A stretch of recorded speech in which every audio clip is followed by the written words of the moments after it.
Hello students, I am प्रतिज्ञा Bhadauria, librarian from Vikramaditya college. आज का टॉपिक रहेगा डीडीसी। डीडीसी का यूज़ किस तरीके से लाइब्रेरी में किया जाता है वो मैं आज आप लोगों को बताऊंगी। देखिए, सबसे पहले हम जब भी लाइब्रेरी में जाते हैं तो सबसे पहले क्या देखेंगे, हम देखेंगे बुक्स को, और उसके बाद देखते हैं बुक्स को किस तरीके से अरेंज किया जाता है, कितने बेहतरीन तरीके से लाइब्रेरी में बुक को जमाया जाता है। हर एक बुक का एक पर्टिकुलर स्थान होता है। जब भी कोई यूज़र लाइब्रेरी में बुक इशू कराने आता है उस जगह से निकालता है बुक, और जब भी वो बुक रिटर्न करने आएगा तो पर्टिकुलर उसी जगह पर लगा देता है। जैसे हर एक बुक का अपना एक स्थान होता है। तो इस तरीके से बुक को जमाने का, अरेंज करने का एक स्कीम होती है, क्लासिफिकेशन, जिसमें देखिए डीडीसी में हम देखेंगे डीडीसी का निर्माण किसने किया। तो ये मेल्विन डेवी अमेरिका के विशेषज्ञ और लाइब्रेरियन थे जिन्होंने डीडीसी का निर्माण किया था। डीडीसी मेल्विन डेवी जी के नाम से ही है, जैसे कि उनका नाम है मेल्विन डेवी, तो डेवी उनका नाम, डेसिमल मतलब हम जो डिजिट के बाद डेसिमल लगाते हैं, और क्लासिफिकेशन मतलब वर्गीकरण, जो हमें लाइब्रेरी का वर्गीकरण करना रहता है। अब डीडीसी का यूज़ किस तरीके से किया जाता है, जैसे कि हम देखेंगे क्लासिफिकेशन के बहुत सारे टाइप्स होते हैं। Universal decimal classification, Dewey decimal classification, colon classification. लेकिन अगर पूरे विश्व की बात करते हैं तो पूरे विश्व में डीडीसी का सबसे ज़्यादा यूज़ किया जाता है। कई ऐसे भी देश हैं जिन्होंने अपना पर्टिकुलर एक क्लासिफिकेशन बना लिया है, वो भी लाइब्रेरी में यूज़ करते हैं। लेकिन डीडीसी हर जगह पर ज़्यादा चलता है। जैसे बड़ी बड़ी लाइब्रेरीज़ की बात करें, बड़ी बड़ी यूनिवर्सिटीज़ हैं, कॉलेजेस की लाइब्रेरी है, स्कूल्स की लाइब्रेरी है, तो वहाँ पे डीडीसी सबसे ज़्यादा चलता है। डीडीसी में देखेंगे आप, जो फर्स्ट वॉल्यूम है 1876 को पब्लिश हुआ था मात्र 44 पेजेस में, और आज आप अगर देखेंगे तो जो फर्स्ट वॉल्यूम है आपका 1876 को पब्लिश हुआ था, और आज अगर हम बात करें तो टोटल 23rd एडिशन पब्लिश हो चुके हैं, और जो 24th एडिशन है वो प्रोसेस में है। तो अब के जो वॉल्यूम्स की संख्या है, वॉल्यूम्स की संख्या भी बढ़ी है, साथ साथ पेजेस भी बढ़े हैं। जैसा कि हम बात करें 19th एडिशन की, जो कि इंडिया में चलता है। हर एक देश में जितने भी लाइब्रेरीज़ हैं उनने अपना एक एडिशन चूज़ कर लिया। कहीं पे 19th एडिशन चलता है, कहीं 23rd एडिशन चलता है, कहीं 20th एडिशन चलता है। लेकिन अगर हम इंडिया की बात करें तो इंडिया में डीडीसी का 19th एडिशन चलता है। 19th एडिशन की बात करें तो उसमें टोटल 3 वॉल्यूम रहेंगे। पहला जो वॉल्यूम रहेगा वो टेबल रहेगा, second number is schedule, and third volume जो रहेगा आपका इंडेक्स का रहेगा। देखिए, अगर हम डीडीसी देखेंगे तो इस टाइप की कुछ दिखेगी। इसमें फर्स्ट वॉल्यूम है, सेकंड वॉल्यूम है, थर्ड वॉल्यूम है। और 19th एडिशन की बात करें तो ये करीबन 3376 कुछ पेजेस होंगे डीडीसी में 19th एडिशन में।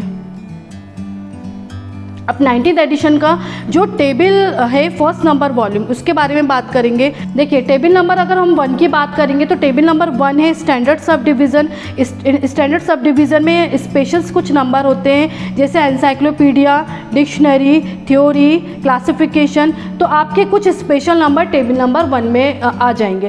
टेबल नंबर 2, जैसा कि नाम से ही समझ में आ रहा है, एरिया। एरिया में क्या रहेगा, जितने भी देश हैं सारे एरिया में आ जाएगा। कोई भी बुक के टाइटल के साथ कोई भी देश का नाम आता है तो हम टेबल नंबर 2 का यूज़ करेंगे। अब टेबल नंबर 3 देखते हैं, division of individual literature. Literature मतलब जैसा कि आपने कई बुक्स देखी होंगी लिटरेचर से रिलेटेड होती हैं, ड्रामा, फिक्शन, शॉर्ट स्टोरीज़।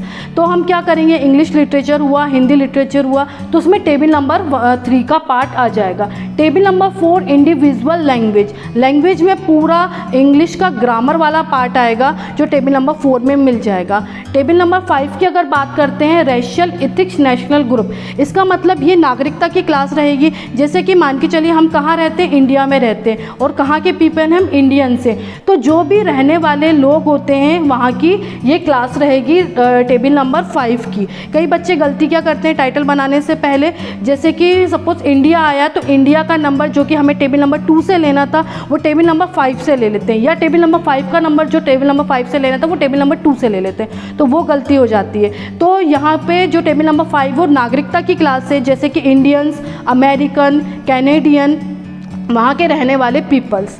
अब हम देखते हैं टेबल नंबर जो 6 रहेगी प्योर लैंग्वेज की रहेगी। जो भी लैंग्वेजेस होंगी उसके लिए हम टेबल नंबर 6 में जाएंगे।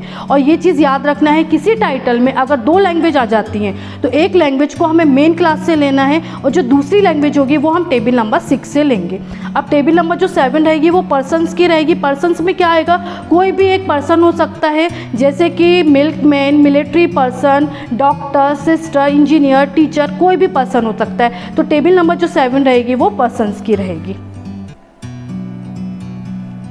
अब ये देखिए शेड्यूल आपकी मेन क्लास है। शेड्यूल में क्या रहेगा, इसमें 3 समरी रहेगी। फर्स्ट जो समरी रहेगी इसमें 10 मेन क्लासेस रहेंगी और इसके 100 डिविजन्स रहेंगी। 10 मेन क्लासेस के ही 100 सब डिवीज़न पार्ट रहेगा और इस 100 सब डिवीज़न पार्ट का 1000 सेक्शन में बांटा गया है। मतलब कि दुनिया में जितने भी सब्जेक्ट रहते हैं ये सारे आपके शेड्यूल वाले पार्ट में आ जाएंगे। अब हम इन मेन डिविज़न्स को क्या क्या नाम दिया गया है मेल्विन डेवी जी ने, उसके बारे में बताना चाहूँगी। जैसा कि आप देख रहे हैं इसमें 000 का जनरल वर्क में लिया है। जनरल वर्क यानी जनरल वर्क में जो स्पेशल्स कुछ नंबर होते हैं वो आ जाएंगे। उसके बाद 100 फिलॉसफी एंड रिलेटेड डिसिप्लिन से, फिर फिलॉसफी से रिलेटेड जो भी बुक्स रहती हैं उसमें 100 से लेकर 199 तक के नंबर लगेंगे। 200 रिलीजन की क्लास है। रिलीजन मतलब धर्म से रिलेटेड बहुत सारी बुक्स रहती हैं, तो धर्म से रिलेटेड जो भी बुक्स रहेंगी उसमें 200 से लेकर 299 तक के नंबर आएंगे। इसी तरीके से आगे बढ़ते जाएंगे। 300 में सोशल साइंस आ जाएगा। 400 लैंग्वेज से रिलेटेड जो भी रहेगा 400 नंबर आएगा। प्योर साइंस 500 आ जाएगा। 600 टेक्निकल जो लाइब्रेरीज होती हैं, टेक्निकल सब्जेक्ट रहते हैं, इंजीनियरिंग हुआ, मेडिकल साइंस हुआ, तो वो आपका टेक्नोलॉजी की क्लास में आ जाएगा। द आर्ट में ड्राइंग, एजुकेशन और आर्ट से रिलेटेड जो भी क्लास होगी वो आपको 700 में मिल जाएगा। लिटरेचर जो रहेगा, लिटरेचर में आपका drama, fiction, short stories, literature से रिलेटेड जो भी सब्जेक्ट रहते हैं, हिंदी लिटरेचर, इंग्लिश लिटरेचर और भी सब्जेक्ट रहेंगे वो आपके 800 की क्लास में आ जाएंगे। 900 रहेगी हिस्ट्री और जियोग्राफी की, तो जो भी हिस्ट्री से रिलेटेड सब्जेक्ट हैं 900 में आ जाएंगे। तो आप जैसा कि देखा कि ये 10 मेन क्लासेस में जितने भी सब्जेक्ट आते हैं वो सारे सब्जेक्ट इन 10 मेन क्लासेस में बांट दिया गया है। अब इसके हम बेसिक रूल्स पर आते हैं कि डीडीसी को किस तरीके से यूज़ किया जाता है। डीडीसी की बुक हमें 3 डिजिट का एक नंबर देता है, उस नंबर को हमें बुक में डालना रहता है। तो देखेंगे कि मिनिमम 3 डिजिट तो हमें लेना ही है। और अगर वो नंबर बड़ा होता है, क्या होता है, हम डीडीसी क्लास कोई भी क्लासिफिकेशन करते हैं तो उसको अगर हम प्योर क्लासिफिकेशन करेंगे तो वो नंबर हमें बढ़कर आएगा। तो हम देखेंगे डिजिट में और भी बड़ा हो सकता है। कुछ हम एग्जाम्पल देखेंगे, ये कुछ एग्जाम्पल है। देखिए अगर सिंपल प्लेन टाइटल है तो रिलीजन में 200 नंबर आ जाएगा। Second number is introduction of library science 020 number आ जाएगा। टेबल थर्ड एग्जाम्पल देखेंगे, रिसर्च इन बायोलॉजी, बायोलॉजी इसकी मेन क्लास रहेगी तो बायोलॉजी का नंबर पहले आ जाएगा, क्योंकि हमेशा मेन क्लास पहले आती है, उसके बाद कोई भी टेबल आता है उसका यूज़ हम करेंगे। जैसा कि देखेंगे 574 बायोलॉजी का नंबर है, इसके बाद 0.072 आ जाएगा। अगर नंबर और बड़ा है, properties law of India 346.540 space दिया है, पहले 3 डिजिट के बाद पॉइंट आएगा, फिर 3 डिजिट के बाद स्पेस दिया जाएगा, तो इस तरीके से नंबर आएगा। अगर वो नंबर और बड़ा होता है, अगर हम उसका प्योर नंबर निकालते हैं तो नंबर देखेंगे 491.432 स्पेस 491 स्पेस 439। तो इस तरीके से डीडीसी में नंबर बनाए जाते हैं। तो हम नेक्स्ट स्लाइड में देखेंगे इन टेबल्स का यूज़ किस तरीके से हम करेंगे। Thank you.